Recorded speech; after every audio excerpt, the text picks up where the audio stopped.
আসসালামু আলাইকুম। সপ্তম শ্রেণীর বিজ্ঞান অনুশীলন বইয়ের ১৩তম অধ্যায় বা সর্বশেষ অধ্যায় রুদ্র প্রকৃতি। এই অধ্যায়টি দেওয়া কাজগুলোর উত্তর নিয়ে এখন আমি আলোচনা করব। তাহলে চলুন শুরু করা যাক। প্রথমেই সেশন শুরুর আগে এখানে বলা হয়েছে, সেশন শুরুর আগে তোমার পরিবারের সদস্যদের সঙ্গে আলোচনা করে এলাকায় কোন কোন প্রাকৃতিক দুর্যোগ সংঘটিত হয়, বছরের কোন সময়ে কোন প্রাকৃতিক দুর্যোগের ঘটনা ঘটে একটি তালিকা তৈরি করো। এখানে একটি প্রাকৃতিক দুর্যোগের তালিকা তৈরি করতে হবে। তালিকাটি তৈরি করার জন্য এখানে একটি ছক রয়েছে। ছকটির প্রথম কলামে এলাকায় যেসব প্রাকৃতিক দুর্যোগ সংঘটিত হয়, এরপরে বছরের যে সময়ে সংঘটিত হয়, এরপরে ক্ষয়ক্ষতির পরিমাণ।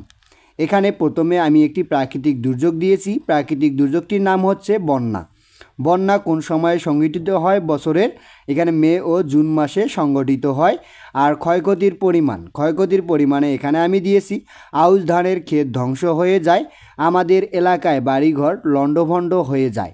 এরপরে প্রাকৃতিক দুর্যোগ দিয়েছি ঘূর্ণিঝড় বছরের যে সময়ে হয়, জুন, জুলাই, অক্টোবর ও নভেম্বর মাসে সংঘটিত হয়।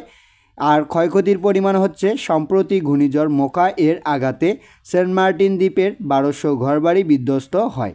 এরপরে দিয়েছি জলোচ্ছ্বাস। বছরের যে সময়ে জলোচ্ছ্বাস হয়, বছরের মাঝামাঝি সময়ে জলোচ্ছ্বাস হয়।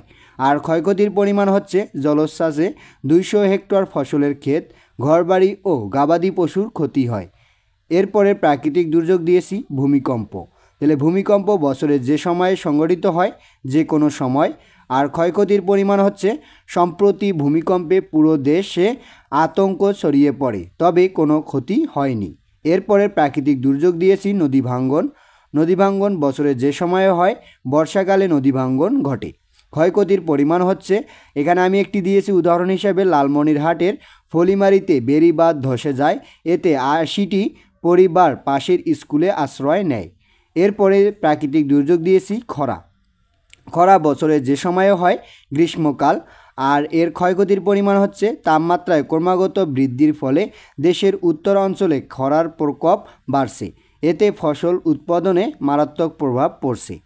এভাবেই এখানে একটি প্রাকৃতিক দুর্যোগ আর যা বছরের কোন সময় সংঘটিত হয় আর ক্ষয়ক্ষতির পরিমাণ দিয়ে এই ছকটি পূরণ করবা। এরপরে নিচের এই বিষয়গুলো রয়েছে, এই বিষয়গুলো পড়ে নিবা। এর অপর পৃষ্ঠায় একটি ছক রয়েছে, আমি সরাসরি এই ছকটিতে চলে আসতেছি। ছকটির প্রথম কলামে প্রাকৃতিক দুর্যোগ, এরপরের কলামে লোককাহিনী অনুযায়ী কেন এই দুর্যোগ সংঘটিত হয়। এরপরে দুর্যোগ থেকে রক্ষা পাওয়া সম্পর্কে এলাকার কোনো লোককাহিনী থাকলে এখানে লিখতে হবে।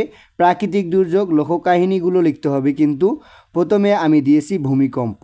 তাহলে ভূমিকম্প কেন হয়? লোককাহিনী অনুযায়ী পৃথিবী টিকে আছে এক দৈত্যের মাথার মধ্যে, মাঝে মধ্যে দৈত্যটি মাথা এদিক ওদিক ঘোরায়, তখন এই ভূমিকম্প হয়।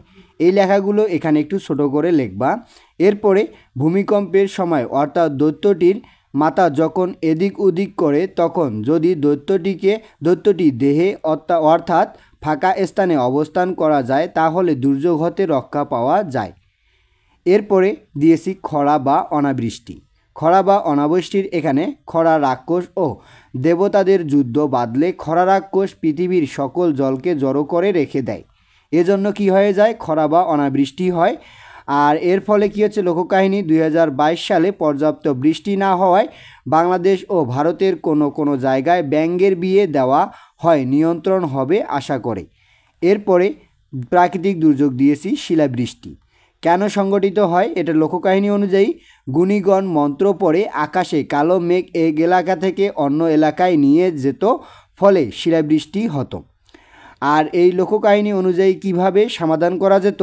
এসব ক্ষেত্রে স্থানীয় বাসিন্দারা গুণীদের আমন্ত্রণ জানিয়ে নিজেদের এলাকায় নিয়ে আসত।